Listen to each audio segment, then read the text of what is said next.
Is green energy really green? Hey everyone, you are welcome to my YouTube channel, Green Energy Insight. So let's talk about something that's been nagging at me for a while. We hear it all the time. Switch to green energy.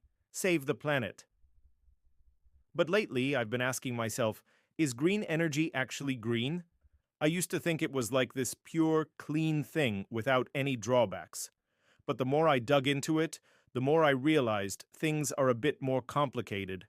Now, I'm not an expert in this field, but through my work I've met some amazing folks who are, and the conversations we've had have opened my eyes to some stuff I just didn't know. So today I want to share with you the 5 biggest myths about green energy that I've come across, because I think it's important to have a realistic view of where our energy comes from and where it's going.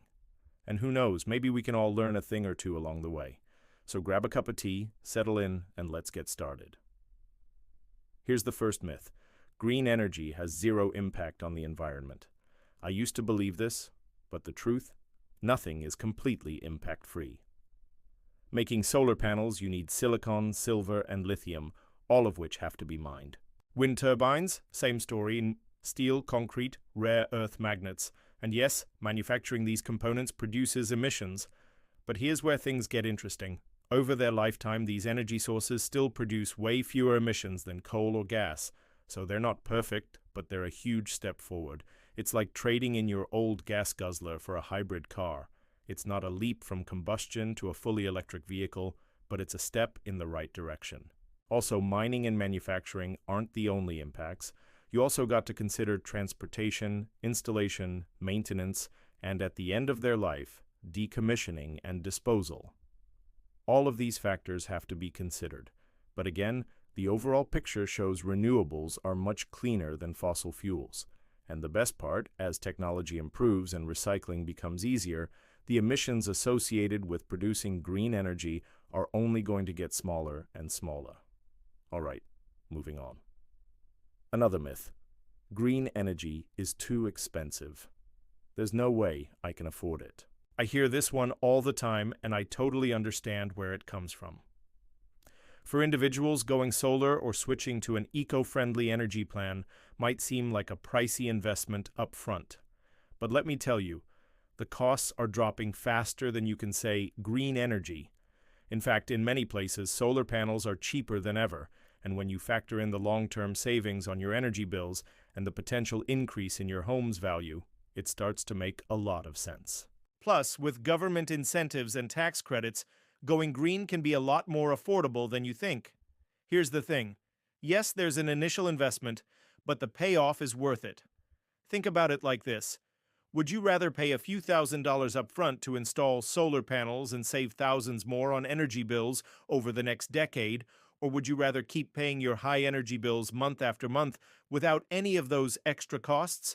Being able to cut out those middlemen and produce your own energy can be a game changer. It's like buying a new energy plan outright instead of renting it month by month.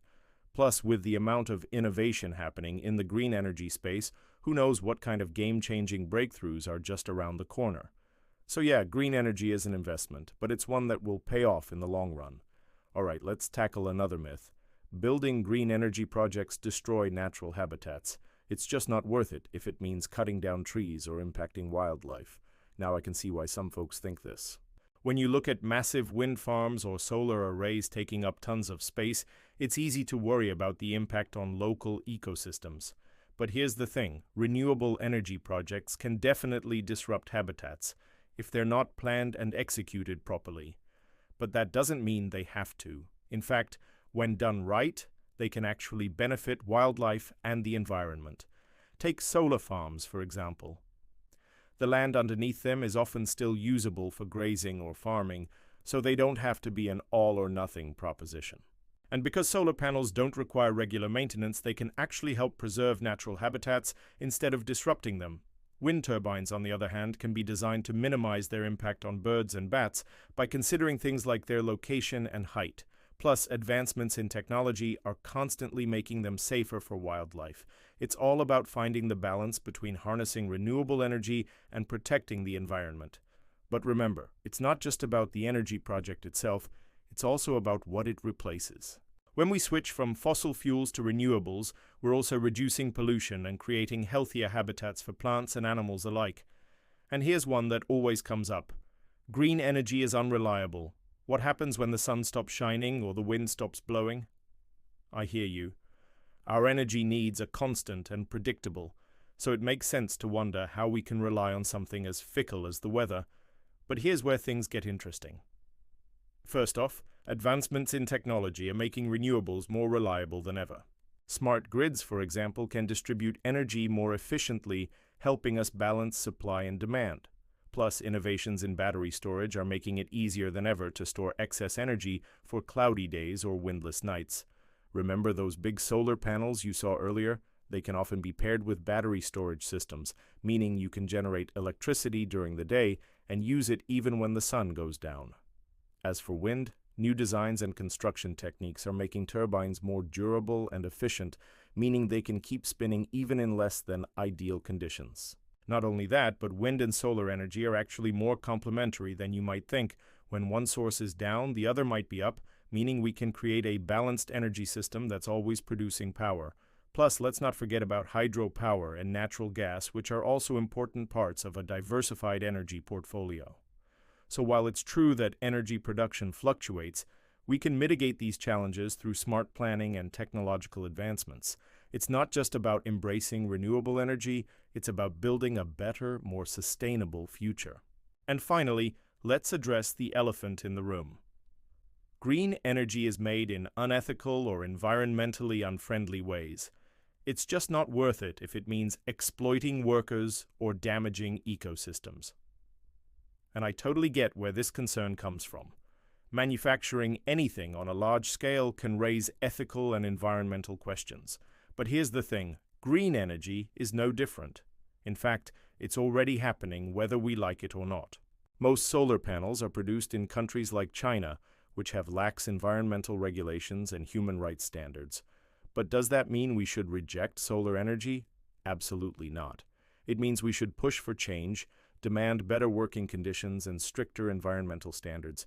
It's about holding corporations accountable and ensuring that the transition to green energy doesn't leave anyone behind. Here's the bottom line. We can't afford to be naive about the challenges involved in producing green energy, but we can't afford to ignore them either. The truth is, every energy source comes with its own set of trade-offs, and it's up to us to weigh them carefully and make informed decisions.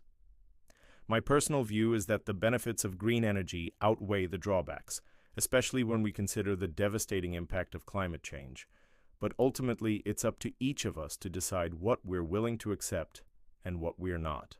What's clear is that the status quo isn't sustainable.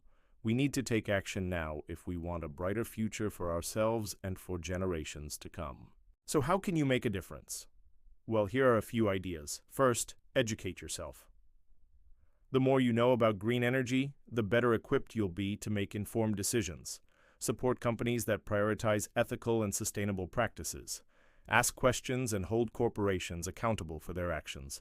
And most importantly, don't be afraid to speak up. Share your knowledge with friends and family and encourage them to make changes of their own. Remember, every small step counts. So don't underestimate the impact you can have. Thanks for watching, and I hope this video was helpful. Let me know in the comments what you thought and if you have any other questions or topics you'd like me to cover. And don't forget to like and subscribe for more content like this. Until next time, stay curious and stay green.